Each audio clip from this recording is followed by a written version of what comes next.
Three lonely alien mothers. Needed a home, and the human gave them his heart. Seeds of connection. The biodome shuddered as another shuttle docked at Nebula Haven.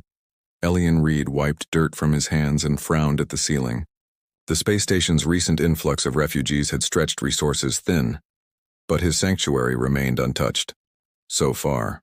Status report, he mumbled, and holographic readings materialized around him. The Terran lilies were finally adapting to the artificial atmosphere, their blue-green leaves unfurling toward the simulated sunlight. His comm unit buzzed. "Reed," he answered curtly. "Elian." It was Administrator Jurenz, sounding uncomfortable. "We have a situation. 3 refugees with nowhere to go. The East Quadrant, filled. Listen, it's just temporary. They have special circumstances, children, and unique physiologies." Elian closed his eyes. "You want them in my biodome, just for a few cycles. I'll owe you." 90 minutes later, Elian stood at his airlock as it cycled open. First through was a being that seemed made of living light, a Lumerai. Her skin emitted a soft glow that rippled with her emotions. Currently a nervous amber, she carried a small bundle that emitted the same gentle luminescence. "I am Naya," she said, her voice melodic. "This is my daughter Lumi." Next came a being with skin like polished granite, walking deliberately as though unaccustomed to the station's gravity. Intricate patterns swirled across her mineral-like surface. A smaller version of herself held tightly to her hand. "Zeph," she introduced herself, voice deep and resonant. "My son, Cobalt." The third appeared almost bird-like, with iridescent feathers that shifted from teal to violet as she moved. Delicate and graceful, she carried a sleeping child wrapped in her wing-like arms. "I am Kiri," she whispered, her voice like wind through leaves. "This is Plume." Elian nodded stiffly. "Elian Reed, botanist. This is my home and research facility, not a refugee center." "We understand the inconvenience," Naya said, her glow dimming slightly. "We have lost everything." "The storm took our worlds within days of each other," Zeph added. "The children have known nothing but evacuation ships for weeks." Kiri's feathers ruffled. "We will not disturb your plants, scientist." Something in their dignified weariness softened Elian's resolve. He gestured toward the living area. "There's a common space through there. 1 sleeping chamber. You'll have to share." "Sharing is no burden after the transport ships," Naya said with a gentle smile. Over the next few days, Elian maintained his distance, focusing on his work, while the mothers established a routine. He couldn't help but notice their interactions. How Zeph would steady Naya when the station's artificial gravity fluctuated. How Kiri's song soothed all 3 children to sleep. How Naya's gentle light provided comfort during the station's night cycle. On the 5th morning, Elian discovered Naya kneeling beside his prized Venusian orchids, her fingertips hovering just above their wilting petals. Her body glowed a soft blue. "What are you doing?" he demanded, startling her. "They were in distress," she explained, her light pulsing with embarrassment. "They need more calcium in their soil and less direct light." Elian narrowed his eyes. "How could you possibly know that?" "On my world, I was a plant speaker." Her light dimmed. Was. Later that day, Elian found Zeph reinforcing a cracked support beam he hadn't even noticed. "The vibrations were wrong," she explained simply. "It would have failed within days." That evening, Kiri approached him timidly. "A pressure system is forming. Your external gardens need protection." Hours later, a micrometeorite shower struck the station exactly where she had predicted. As weeks passed, the biodome flourished under their combined care. The children too began to thrive, Lumi's light growing stronger, Cobalt's crystalline patterns becoming more defined, Plume's feathers developing rich new colors. They followed Elian curiously, asking endless questions about Earth plants. One night after the children were asleep, Elian joined the 3 mothers in the common area. They sat in comfortable silence until Naya spoke. "Administrator Jorans contacted us today. They've arranged permanent quarters. That's good news," Elian said, surprised by his own hesitation. "We would be separated," Zeph stated flatly. "Different sectors." "The children have formed attachments," Kiri added softly. "To each other. And to you." Elian looked at them, really looked at them for the first time. Naya's gentle glow illuminated Zeph's strong profile, while Kiri's feathers rustled softly against both of them as they sat close together. They had formed a unit, these three so different beings finding strength in each other. "I'll speak with Jorans," he heard himself say. "Perhaps there are alternatives." Later, unable to sleep, Elian found Naya in the central garden, her light casting soft shadows among the plants. She turned to him, her expression questioning. "Why did you choose to stay together?" he asked. "You're from different worlds, different species." Naya's light pulsed softly. "When everything is taken from you, you recognize what truly matters. We found each other in the darkness of space. We understood each other's loss." She moved closer, her light warming his skin.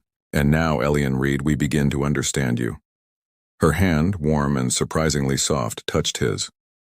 Where their skin met, a faint glow spread up his arm, a gentle warmth that reached somewhere deep inside him. Startled by the intensity of his response, Elian stepped back. "I should check the irrigation system," he mumbled, retreating to his lab, leaving Naya watching him with knowing eyes that seemed to see right through his carefully constructed solitude. That night, for the first time since they arrived, Elian dreamed not of his lost Earth, but of 3 different worlds he had never seen, and 3 mothers who carried those worlds in their hearts. Whispers of intimacy. A month into their cohabitation, Elian found himself changing his routines to accommodate his guests. He woke earlier to share breakfast with the children, who'd taken to calling him Plant Father in their native tongues.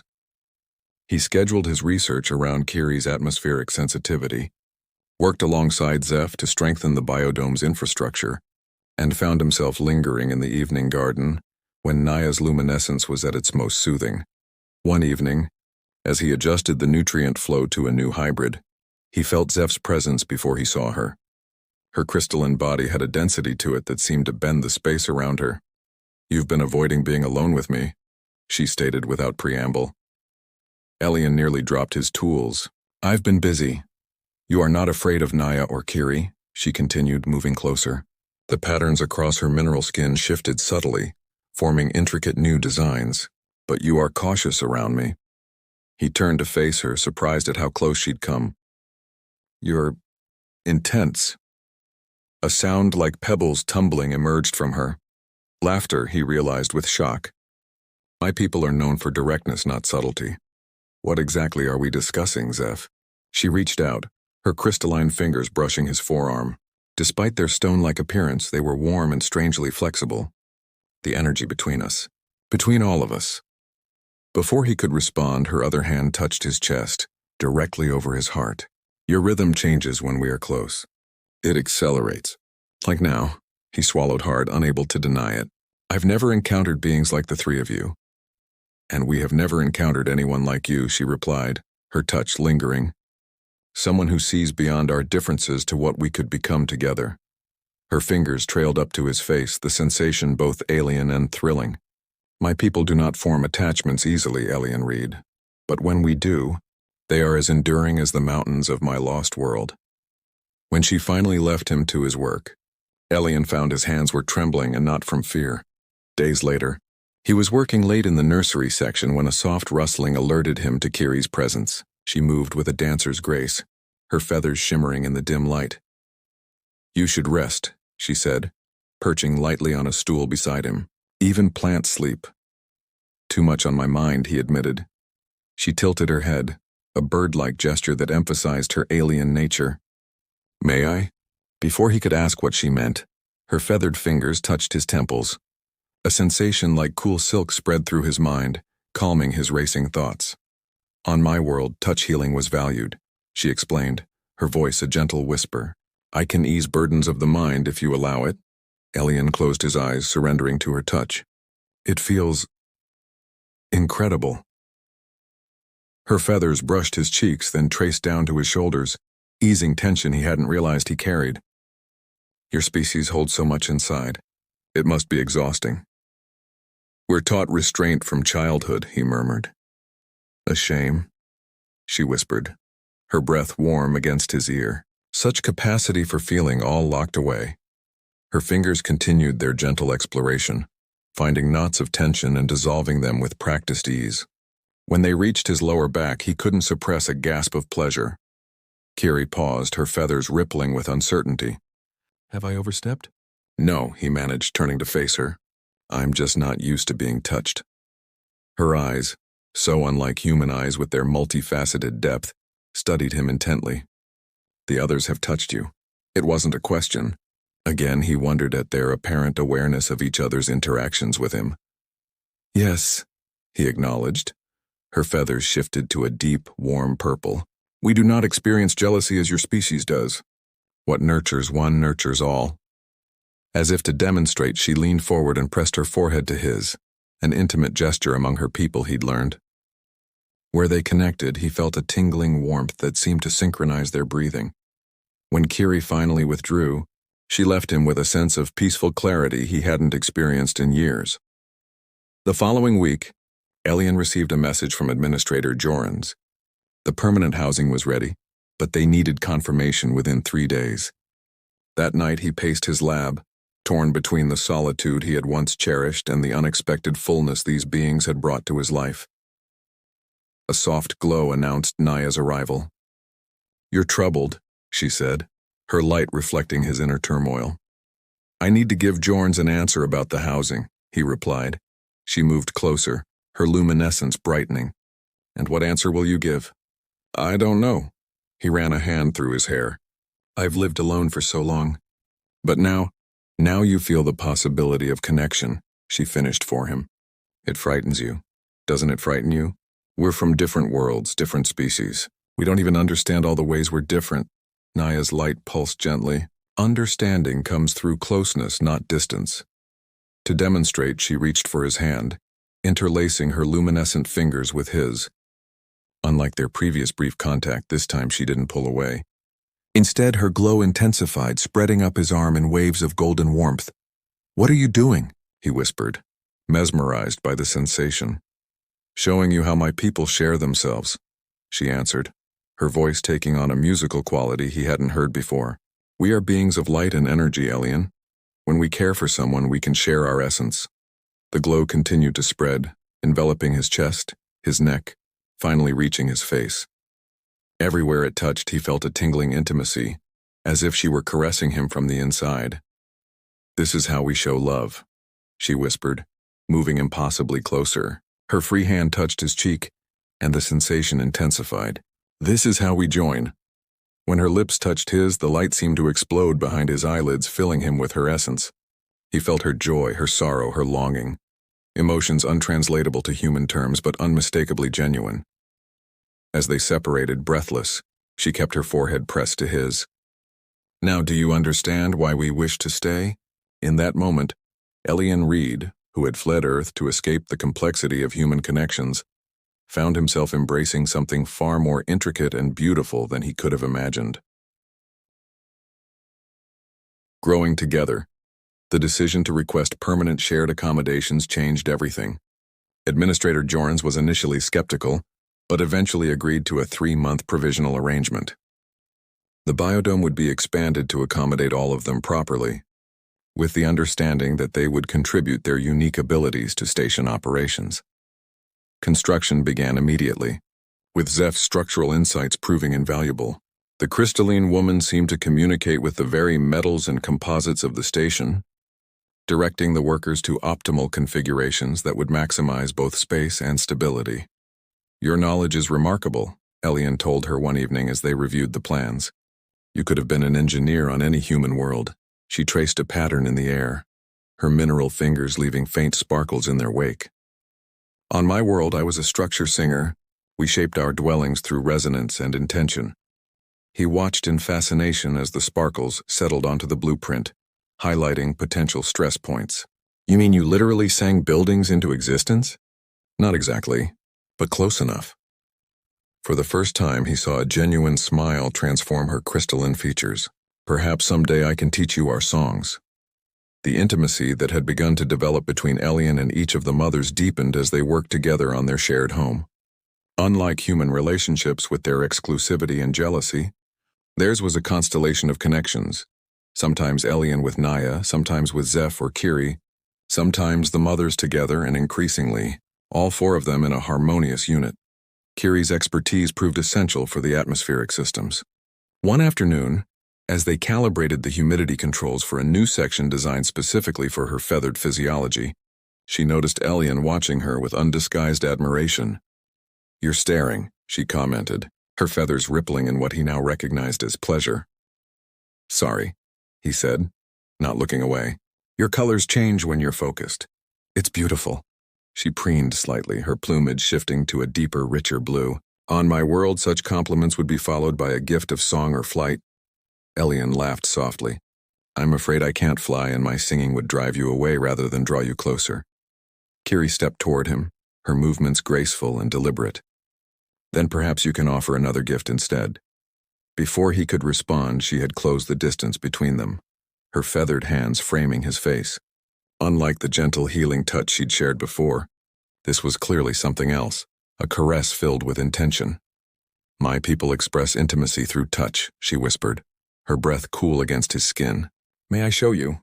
At his nod, her feathered fingers began tracing patterns across his face, his neck, his shoulders. Each touch left a trail of pleasant tingling that seemed to sink beneath his skin. When her fingers reached the base of his throat, he couldn't suppress a shudder of pleasure. "You're very responsive," she murmured approvingly. "This is unlike anything I've experienced," he admitted, his voice rough. Her feathers rippled in amusement. "We've barely begun." What followed was a lesson in touch that transcended his human understanding of physical intimacy. Kiri's feathered caresses somehow reached places inside him that he hadn't known existed, awakening sensations that blurred the line between physical and emotional pleasure. Later, lying together in a nest of soft materials she had prepared, Elian tried to articulate what he had experienced. "It felt like you were touching my soul." Kiri made a soft trilling sound, her feathers brushing his bare chest. "Perhaps I was. My people believe the body is merely a vessel for something deeper." "And what did you feel?" he asked, suddenly uncertain. Her multifaceted eyes met his, utterly alien yet filled with unmistakable warmth. "I felt you reaching back, Elian Reed. Not just accepting my touch, but returning it in your human way." She nestled closer, her body temperature cooler than his, but somehow perfectly complementary. Different approaches, same destination. As the biodome expansion progressed, Naya took charge of integrating the plant species from all their worlds. Her ability to communicate with flora proved invaluable, as she coaxed Terran specimens into harmonious coexistence with Lumeri light plants, Terralith crystal vegetation, and Aviaxian air blooms. One evening, as the station's cycle shifted to night, Elian found her in a newly created grove of bioluminescent trees, a recreation of her lost homeworld's forests. Her skin pulsed in sync with the trees, creating a symphony of light that took his breath away. "This is incredible," he said, approaching slowly to avoid disrupting the connection. Naya turned to him, her glow intensifying. "They remember my world," she said softly. "Through them, something of Lumaria survives." He noticed moisture on her luminescent cheeks, tears that glowed like liquid starlight. Without hesitation, he reached out to wipe them away. Where his fingers touched her tears, tiny sparks of light clung to his skin. "I'm sorry," she whispered. "I try to stay strong for Lumi. She barely remembers our home." "You don't need to be strong all the time," he told her, drawing her into an embrace. "Not anymore." She melted against him, her light dimming to a soft, intimate glow that seemed to surround them both like a cocoon. "When you hold me," she murmured against his chest, "I feel anchored, like I won't drift away into the void." He tightened his arms around her, struck by the vulnerability beneath her luminous beauty. "I won't let you drift away." Her light pulsed in response, gradually shifting from the sorrowful blue to a warm, rose-gold hue he had come to associate with her happiness. As the color changed, the sensation of her against him changed too, her skin growing warmer, more responsive to his touch. "Elian," she whispered, looking up at him with eyes that held galaxies. "I wish to share myself with you again, more deeply this time." They sank down together onto the soft moss beneath the glowing trees. This time, when Naya's light enveloped him, he was prepared for the initial shock, but not for what followed. A merging of sensation and emotion that transcended physical boundaries. Her essence flowed into him as his flowed into her, creating a feedback loop of pleasure and connection that left them both gasping. Afterward, As they lay entwined beneath the bioluminescent canopy, Elian realized that something fundamental had shifted within him. The solitude he had once craved now seemed hollow compared to the richness of these connections. "What are you thinking?" Naya asked, her fingers tracing patterns of light across his chest. "That I never expected to find this," he answered honestly, "especially not with three such different beings." She smiled, her whole body briefly pulsing brighter. Different forms, similar souls. As he drifted to sleep beside her, Elian wondered at the strange path that had brought him here, from isolated Earth botanist to something he didn't yet have words to describe. Partner? Mate? Those terms seemed inadequate for the constellation they were forming. What he didn't realize was that the final points of that constellation were still taking shape, drawing them all toward an intersection none of them could have anticipated. The storm. Within 3 months after the biodome expansion began, it was nearly complete. What had once been Elian's solitary sanctuary now sprawled across nearly a quarter of the station's 5th sector, a triumph of interspecies design that had become something of a curiosity among Nebula Haven's residents. The publicity made Elian uncomfortable. He had come to the station seeking solitude, not to become the subject of gossip. The nature of his relationship with the three mothers, undefined yet undeniable, only intensified the speculation. "They're saying we've formed a nest bond," Kiri informed him one morning, her feathers ruffled with amusement. "Apparently it's quite the scandal." "Let them talk," Zeph said dismissively, her crystalline fingers interlaced with Naya's luminescent ones as they shared breakfast. "Their opinions matter as much as space dust." Elian wasn't so easily unbothered. "I don't want the children affected by this." "They are stronger than you think," Naya said gently. "And happier than they've been since we lost our worlds." It was true. Lumi's light had grown steadily brighter, Cobalt's crystalline patterns more defined, and Plume's feathers richer in color. They played together seamlessly, already fluent in each other's languages and developing a hybrid communication of their own. Still, something nagged at Elian, a sense that this fragile happiness remained vulnerable to outside forces.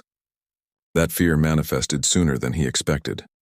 The following week, a delegation from station administration requested a tour of the biodome. Led by Administrator Jorans, the group included representatives from the Security Council and the Ethics Committee. Merely routine, Jorans assured them, but her expression suggested otherwise. As they moved through the expanded spaces, the officials asked pointed questions about the living arrangements, the integration of alien flora, and the relationship between the adult inhabitants. Their focus on the children was particularly intense. "And you all share parenting responsibilities?" asked Counselor Drava, a stern woman with tightly braided hair. "We each contribute what we can," Elian answered carefully. "But the biological realities," Drava began, "are irrelevant," Zeph interrupted, her voice hard as her crystalline skin. "Family transcends biology." The tension escalated when Ethics Officer Renlo requested individual interviews with each child. "To ensure their welfare," he explained with a thin smile. Kiri's feathers flattened against her body, a sign of distress Elian had learned to recognize. "Our children stay with us." "This is not negotiable," Renlo insisted. "Station protocol for unconventional arrangements." Before anyone could respond, the station's alert system activated. "Attention all sectors. Solar flare activity detected. Radiation shields at maximum capacity. Non-essential movement restricted." The officials had no choice but to postpone their inspection, leaving with promises to return. As soon as they departed, Elian called a family meeting in the central garden. "They're looking for reasons to separate us," he said bluntly. Naya's light dimmed with concern. "Can they do that?" "Technically, yes. The station has sovereignty over housing assignments." Elian ran a hand through his hair. "They're using the children as leverage." "Then we leave," Zeph stated firmly. "Find another station. With what resources?" Kiri asked, her voice soft but strained. "We arrived as refugees with nothing." The conversation continued in circles, tension mounting as they confronted the precariousness of their situation. That night, for the first time since they had begun sharing quarters, they slept separately, each retreating to process their fears alone. Elian lay awake in his lab, staring at the ceiling and wondering how something so beautiful could have become so complicated. A soft knock interrupted his brooding. Zeph stood in the doorway, her crystalline form catching the dim light. "May I enter?" He sat up, nodding. Unlike her usual confident posture, she seemed uncertain, the patterns on her skin shifting in agitated swirls. "I cannot sleep," she admitted, settling beside him on the narrow cot. "My thoughts are too turbulent." "Mine too," he confessed. They sat in silence for a moment before she spoke again. "On my world, when faced with difficult decisions, we would sometimes perform a resonance sharing. What does that involve?" Instead of explaining, she turned to face him fully. "It requires physical contact. Comprehensive contact." The intensity in her crystalline eyes made her meaning clear. Despite their growing intimacy over the past months, he and Zeph had maintained a certain distance, her stoic nature creating a barrier that neither had fully breached. "Are you sure?" he asked. She nodded once, decisively. "I wish to fully know you, Elian Reed, and to be fully known." What followed was unlike his experiences with either Naya or Kiri. Where Naya's intimacy had been a flowing exchange of light and energy, and Kiri's a symphony of featherlight touches, Zeph's was a profound earth-deep connection. Her crystalline body, surprisingly warm and flexible against his, seemed to attune itself to his very frequency. As they moved together, the patterns across her skin began to glow, responding to their shared rhythm. Where their bodies joined, he felt a resonance building, a vibration that started at their point of connection and spread outward, harmonizing them on a cellular level. "This is resonance sharing," she whispered against his ear, her voice deeper than he'd ever heard it. "Our bodies finding harmony." The sensation built toward something beyond physical pleasure, a synchronization that made him feel as though they were becoming a single entity. When the crescendo finally came, it wasn't just release but revelation, a momentary dissolution of the boundaries between them. Afterward, as they lay together in the dim light, Zeph's body cooled gradually back to its normal temperature. The patterns on her skin, which had glowed intensely at the height of their connection, settled into a new configuration, one that subtly mirrored the lines of his own palm where it rested against her shoulder. "I've left my mark on you," she observed, touching the patterns with wonder. "Is that normal?" he asked. Her eyes met his. "It only happens when the resonance is true, when there is a belonging." The word hung between them, weighted with significance. Belonging, what all of them had been seeking since losing their worlds. "Zeph," he began, then paused, uncertain how to express the complexity of what he felt. She placed a crystalline finger against his lips. "Words are unnecessary. I felt your truth in our resonance." The next morning, they rejoined Naya and Kiri in the central garden. Something had shifted overnight, not just between Elian and Zeph, but among all of them.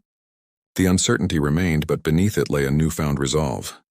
"We need to talk," Naya said, her light pulsing steadily. "All of us." The conversation that followed was unlike any they'd had before, raw, honest, and ultimately transformative. Each expressed their fears, their hopes, and finally, the depths of their feelings for one another. "On my world," Kiri said, her feathers shifting through subtle hues, "there's a concept called flight bond, when multiple beings fly in such perfect harmony that they become, essentially, one entity in the sky." "Resonance harmony," Zeph offered, different notes creating a stronger chord. "Light weaving," Naya added, separate sources joining to illuminate what none could alone. Elian listened, struck by how these different cultural concepts all described what they had found together. "On Earth, we might call it a constellation," he suggested. "Separate stars forming a recognizable pattern that guides travelers home." Home. The word resonated among them, settling into the space between like a promise. Later that day, as the solar flare warning lifted, they made their decision. They would not separate, would not hide, would not apologize for the family they had formed. Whatever challenges came, they would face them together, a constellation against the darkness. Constellation Heart. The rescheduled inspection came a week later. This time, the four adults presented a united front, with the children safely engaged in the Biodome's education pod with trusted station teachers. "We understand your concerns," Elian told the officials, "but we want to be clear about what we are. We're a family, Unconventional by your standards, perhaps, but a family nonetheless. Administrator Jorans looked uncomfortable but not unsympathetic. The station charter doesn't have provisions for multiple species family units. Then perhaps it's time to create some, Naya suggested, her light steady and confident. We can't be the only ones seeking connection across differences. Ethics Officer Renlo frowned. The concern is for the children. Growing up in such an arrangement could be confusing. Kiri's feathers ruffled. More confusing than losing their home worlds? Than being refugees? They've found stability here with all of us. And what exactly is your arrangement? Counselor Drava asked bluntly. In human terms. Zeph stepped forward, her crystalline form imposing. Your human terms are insufficient. We are bound by resonance, light, touch, and care. We are 4 beings who choose to be one unit. A constellation, Elian added simply. The delegation withdrew to deliberate, leaving the 4 in tense anticipation. Hours later, Jorans returned alone. The council has reached a decision, she announced formally, then her expression softened. Off the record, I fought for you. She handed Elian a station tablet. On it was official authorization for what the document termed a pioneering multi-species family unit, with all 4 adults recognized as equal guardians of all 3 children. The biodome was formally renamed Constellation Heart in the station registry and designated as a prototype for interspecies cohabitation research. There are conditions, Jorans warned. Quarterly evaluations, documentation of child development, participation in cultural exchange programs. We accept, Elian said without hesitation, feeling the others' agreement without needing to consult them. That evening, they celebrated with a feast combining foods from all their traditions. The central garden was transformed with lights, crystals, feather decorations, and Terran flowers. The children, understanding that something important had happened, were more exuberant than ever.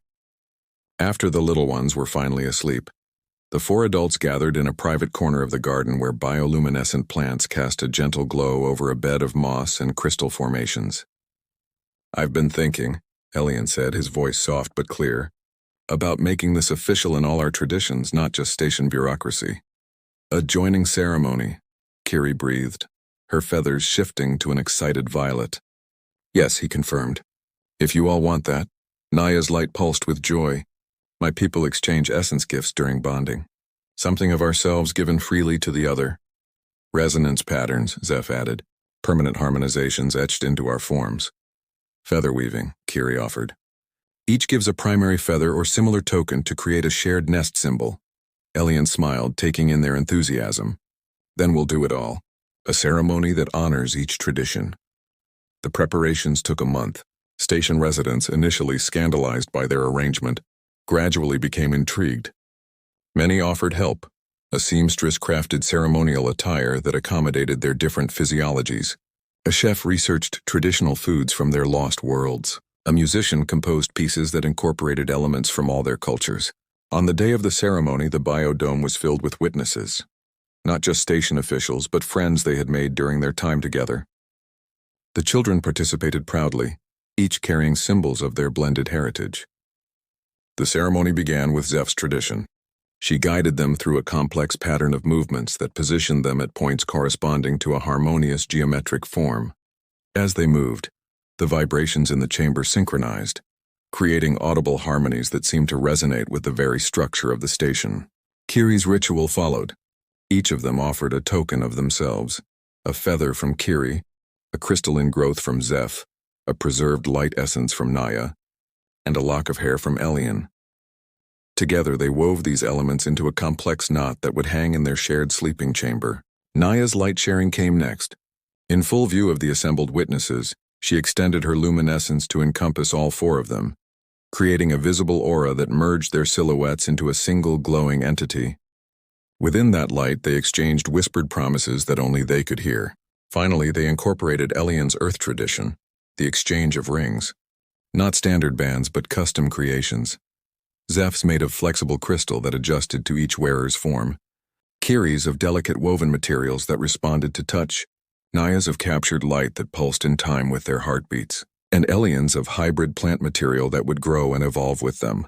Administrator Joran, serving as official witness, concluded the ceremony with words that would be recorded in station history.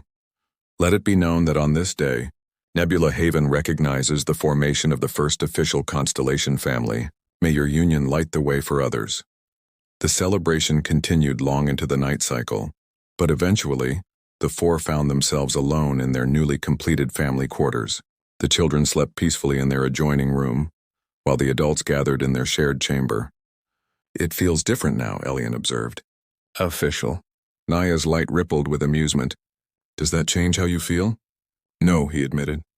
But it changes how I see the future, clearer, more certain. Zeph's crystalline hand found his. The future is never certain, but some resonances endure. Kiri nestled against his other side, her feathers a contented blue. Some flights are meant to last a lifetime. As they came together that night, all four of them in a complex, beautiful tangle of light, crystal, feathers, and skin, Elian finally understood what they had created. Not just a family or a home, but a new way of being.